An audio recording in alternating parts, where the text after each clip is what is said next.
ডেকে বলবো তোমাকে, মন্দ করেছে আমাকে ওই দুটি চোখে।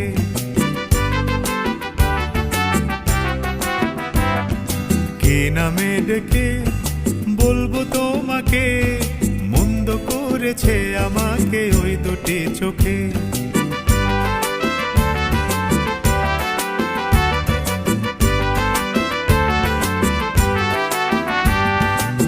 আমি যে মাতাল হাওয়ারি মতো হয়ে যেতে যেতে পাই